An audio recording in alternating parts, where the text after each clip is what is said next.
Hello, good morning students, and once again welcome to our YouTube channel GLRS Gogamba. So students, આજે આપણે ધોરણ 12માં તમારે 2020 અને 21ના વર્ષ માટે જે સરકારશ્રીની ગાઈડલાઈન મુજબ તમારો કેટલોક અભ્યાસક્રમ રદ કરવામાં આવ્યો છે અને તમારે કેટલો અભ્યાસક્રમ રાખવામાં આવ્યો છે એની અભ્યાસ કરીશું, બરાબર? તો અને ત્યારબાદ એની ચર્ચા કર્યા પછી આપણે તમારે જે સેક્શન એ છે એનો પણ અભ્યાસ કરવાનો છે. તો પહેલાં આપણે અભ્યાસક્રમની વાત કરીએ તો તમારે જે યુનિટ 1થી 6 છે એ તમારે તૈયાર કરવાના રહેશે. જે આગળના યુનિટ છે 1થી 6 એ તમારે તૈયાર કરવાના રહેશે અને જે પાછળના જે સપ્લિમેન્ટરી લેસન છે 1થી 16 સુધી જે સપ્લિમેન્ટરી લેસન છે એ તમારે તૈયાર કરવાના રહેશે, બરાબર? આ તમારે વાત કરી જે અભ્યાસક્રમ રાખવામાં આવેલો છે એ. અને તમારે જે પણ તમારું ગ્રામર છે ગ્રામરના બધા જ ટોપિક બધા જ મુદ્દા તમારે લેવામાં આવ્યા છે એટલે તમારે બધું જ તૈયાર કરવાનું રહેશે. હવે તમારે અભ્યાસક્રમ કયો રદ કરવામાં આવ્યો છે તો યુનિટ 7થી 10 એ તમારે રદ કરવામાં આવ્યો છે અને સપ્લિમેન્ટરી લેસનમાં 16થી 23 એ તમારે રદ કરવામાં આવ્યો છે એટલે કે એ તમારે પૂછાશે નહીં. તો આ વાત કરી આપણે તમારે જે અભ્યાસક્રમ રદ કરવામાં આવ્યો છે અને અભ્યાસક્રમ રાખવામાં આવ્યો છે. તો તમારે જે હું બોલી એ તમારે થોડું નોટ કરી લેવાનું, બરાબર? અને હવે આપણે સ્ટાર્ટ કરીએ. તો પહેલું છે WH ક્વેશ્ચન, એટલે કે જેની શરૂઆત WH શબ્દથી થતું હોય એટલે એને કહેવાય WH ક્વેશ્ચન, બરાબર? તો એમાં તમારે આ કોઠો તમારે નોટમાં લખી દેવાનો અને એને તૈયાર કરવાનો. પહેલી કોલમમાં છે પ્રશ્નસૂચક શબ્દ, અર્થ અને એનો જવાબ. એટલે આપણે શું પ્રશ્ન પૂછીએ તો એનો જવાબ મળે એની વાત છે અહીંયા. પહેલો શબ્દ છે WHO, હુ એટલે કોણ. તો આને કોણ વડે પ્રશ્ન પૂછીએ તો આપણને શું મળે? કર્તા. ત્યારબાદ હુમ એટલે કોને. તો કોને વડે પ્રશ્ન પૂછીએ તો શું મળે? કર્મ. એવી રીતે વોટ, તો વોટ એટલે શું. તો શું વડે પ્રશ્ન પૂછીએ તો પણ શું મળશે? કર્મ. ત્યારબાદ વેન, તો વેન એટલે ક્યારે, બરાબર? હવે ક્યારે વડે પ્રશ્ન પૂછીએ તો આપણને શું મળે? સમય. વાય એટલે શા માટે. તો આપણે એને પ્રશ્ન પૂછીએ તો શું જવાબ મળે? કારણ. વેયર, તો વેયર એટલે ક્યાં, બરાબર? જે પણ પ્રશ્નો એમાં ક્યાં એના વડે આપણે પ્રશ્ન પૂછીએ તો આપણને શું જવાબ મળે? સ્થળ. વિચ, તો વિચનો થાય કયો, કઈ, કયા, બરાબર? અને એના વડે પ્રશ્ન પૂછીએ તો શું જવાબ મળે? પસંદગી. હુસ એટલે કોનો, કોની, કોના, બરાબર? એમાં તમારે ધ્યાન રાખવાનું જે પણ વાક્ય હશે એની સાથે એનો વ્યક્તિ કે વસ્તુ સાથેનો શું બતાવતું હશે? સંબંધ. ત્યારબાદ હાવ એટલે કેવી રીતે, એટલે કે ક્રિયા કેવી રીતે થઈ છે તે સૂચવતું હશે. ત્યારબાદ હાઉ મેની એટલે કેટલા, બરાબર? કેટલા એટલે જ્યારે પણ વસ્તુ ગણી શકાય ત્યારે આ તમારે હાઉ મેની આવે વર્ડ યાદ રાખવાનું અને એ તમારે શું બતાવતું હશે? સંખ્યા. હાઉ મચ એટલે કેટલું. તમારે પ્રવાહીની વાત હોય ત્યારે તમારે હાઉ મચ લખવાનું. ગણી શકાય એવી વસ્તુની વાત હોય ત્યારે હાઉ મેની લખવાનું.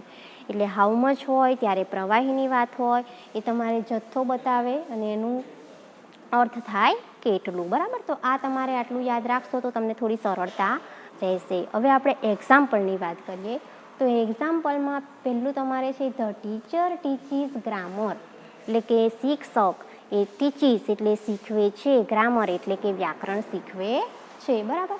તો ધ ટીચર એની નીચે અંડરલાઇન કરેલી છે, બરાબર? તો ધ ટીચર નીચે અંડરલાઇન કરેલી છે. જ્યારે પણ તમારે સ્ટાર્ટિંગમાં અંડરલાઇન હોય એટલે તમારે યાદ રાખવાનું કે એમાં તમારે જવાબ પ્રશ્ન શેનાથી બનતો હશે? હુથી. હવે હુથી પ્રશ્ન બને તો અહીંયા શું થાય? અહીંયા તમારે જે નામ છે એની જગ્યાએ ફક્ત હું લખવાનું, કોઈ જ ફેરફાર કરવાનો નહીં. અહીંયા ફક્ત હું લખવાનું. હુ ટીચીસ ગ્રામર અને છેલ્લે આવે પ્રશ્નાર્થ ચિહ્ન.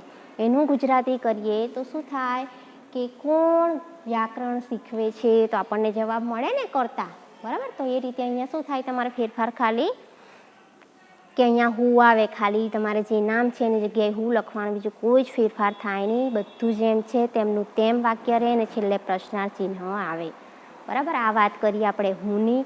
હવે બીજું વાક્ય જોઈએ. Meet drank mango juice yesterday, બરાબર? કે જે મીત છે એ ડ્રિંક એટલે ભૂતકાળનું રૂપ છે, એનું મૂળ રૂપ થાય ડ્રિંક. એ પણ તમારે ખાસ ધ્યાનમાં લેવાનું. તમે વર્ક ફોર્મ તૈયાર કર્યા હશે તો જ તમને આ ખ્યાલ આવશે, બરાબર. તો મેંગો જ્યુસ એટલે કેરીનો રસ. યસ્ટરડે એટલે ગઈકાલે પીધો હતો. મીતે ગઈકાલે કેરીનો રસ પીધો હતો, બરાબર. હવે અંડરલાઈન ક્યાં છે? મેંગો જ્યુસ, બરાબર. તો આપણે પ્રશ્ન શું પૂછવો પડે કે શું પીધું હતું? તો આપણને જવાબ શું મળે? કેરીનો રસ. તો જે અંડરલાઈનવાળો ભાગ છે એ આપણે પ્રશ્ન એવી રીતે પૂછવાનો કે અંડરલાઈનવાળો ભાગ આપણને જવાબમાં મળે. તો મેંગો જ્યુસ જવાબ કેવી રીતે મળે? તો મીતે ગઈકાલે શું પીધું હતું? તો આપણને જવાબ મળે ને. તો શું માટે કયો શબ્દ આવે? વોટ. એટલે અહીંયા શું આવશે? તમારે જે ઓપ્શન હોય એમાંથી તમારે શું શોધવાનું? વોટવાળો ઓપ્શન, બરાબર. તો એ રીતે તમારે યાદ રાખવાનું. Hetal works in the school, બરાબર. કે હેતલ વર્ક્સ એટલે કામ કરે છે, ઇન ધ સ્કૂલ એટલે શાળામાં, બરાબર. ક્યાં કામ કરે છે? શાળામાં. તો ક્યાં? બરાબર. અહીંયા જે અંડરલાઈન છે ઇન ધ સ્કૂલ, આપણે અહીંયા અંડરલાઈનવાળા ભાગને શું પ્રશ્ન પૂછવો પડે? ક્યાં કામ કરે છે? હેતલ ક્યાં કામ કરે છે? તો ક્યાં માટે કયો વર્ડ આવે? વેયર, બરાબર. વેયર આવે ને સ્થળ માટે. તો શાળામાં એવું મળે ને. એટલે અહીંયા તમારે કયો ઓપ્શન આવશે? વેયરવાળો, બરાબર. બીજી હવે આગળનું એક્ઝામ્પલની વાત કરીએ. They visited Baroda in the last vacation. કે તેઓએ વિઝિટેડ એટલે મુલાકાત બરોડાની, ઇન ધ લાસ્ટ વેકેશન બરોડાની મુલાકાત ગયા વેકેશનમાં લીધી હતી. હવે ઇન ધ લાસ્ટ વેકેશન નીચે તમારે જુઓ અંડરલાઈન દેખવા મળે છે ને તમને. તો એ ઇન ધ લાસ્ટ વેકેશન એ તમારો શું બતાવે છે? સમય, બરાબર. કે ગયા વેકેશનમાં એ શું બતાવે છે? સમય. તો સમય માટે શું આવે? ક્યારે કહેવાય, બરાબર. ક્યારે? તો એના માટે શું આવે વર્ડ? વેન. તો અહીંયા તમારે કયો ઓપ્શન જોવાનો? વેનવાળો, બરાબર. તો આ રીતે તમારે એક્ઝામમાં ક્યાં હુ આવે, વેન આવે, વેયર આવે, વોટ આવે એ તમારે દેખી લેવાનું ઓપ્શનમાં. અને એની વાક્ય રચનાની આપણે વાત કરીએ તો WHO જે હુવાળું છે એમાં તમારે અહીંયા ફક્ત નામ જ લખવાનું રહે, બીજો કોઈ જ ફેરફાર થતો નહીં હોતો. તમારે કોઈ પ્રશ્ન પૂછાયો હોય પેરેગ્રાફ પરથી તો એમાં બી તમારે હુવાળો પ્રશ્ન હોય તો હુની જગ્યાએ ફક્ત તમારે નામ જ લખવાનું રહેશે. તમારે ખાસ નોંધ લેવાની, બરાબર. તો એની વાક્ય રચના છે હુ, પછી તરત આવે મૂળ ક્રિયાપદ. અહીંયા આપણે હુ લખીએ તો અહીંયા મૂળ ક્રિયાપદ આવે, બરાબર. જે હોય તે. ત્યારબાદ અન્ય શબ્દો અને છેલ્લે પ્રશ્નાર્થ ચિહ્ન ખાસ આવે, બરાબર. ત્યારબાદ વોટ, વેયર, વેન, વાય અને હાઉ, બરાબર. આને સેન્ટરમાં લખ્યું છે. તમારે પણ આવી રીતે સેન્ટરમાં જ લખવાનું કે આ બધા જે શબ્દો છે એના પછી તમારે આવે સહાયકારક ક્રિયાપદ. આ સક્રિય એટલે સહાયકારક ક્રિયાપદ કે જેની મદદ લેવાની જરૂર પડે જે ક્રિયાપદની એને કહેવાય સહાયકારક ક્રિયાપદ. દાખલા તરીકે વર્તમાન કાળ હોય તો ઇઝ, એમ, આર. ભૂતકાળ હોય તો વોઝ, વેર. અને ભવિષ્યકાળ હોય તો શેલ કે વિલ, બરાબર. તો એ તમારે એ રીતે તમારે ધ્યાન રાખવાનું કે સહાયકારક ક્રિયાપદ, ત્યારબાદ કર્તા, ત્યારબાદ ક્રિયાપદનું મૂળ રૂપ, ત્યારબાદ અન્ય શબ્દો અને છેલ્લે આવે પ્રશ્નાર્થ ચિહ્ન, બરાબર. આ વાત કરી આપણે આ WH શબ્દો પૂરતા. અને અહીંયા તમારે કેટલોક ચેન્જીસ થાય છે. હાઉ મેની અને હાઉ મચવાળું વાક્ય હોય તો એના પછી તરત તમારે આવે વસ્તુનું નામ કે જેની વાત હોય એ વસ્તુનું નામ આવે તરત. ત્યારબાદ આવે સહાયકારક ક્રિયાપદ પ્લસ કર્તા પ્લસ મૂળ ક્રિયાપદ પ્લસ અન્ય શબ્દો અને છેલ્લે પ્રશ્નાર્થ ચિહ્ન. તો આ રીતે તમારી વાક્ય રચના તમારે યાદ રાખવાની. તો હું આશા રાખું છું કે તમને આ વિડીયોમાં સારી એવી સમજ પડી હશે.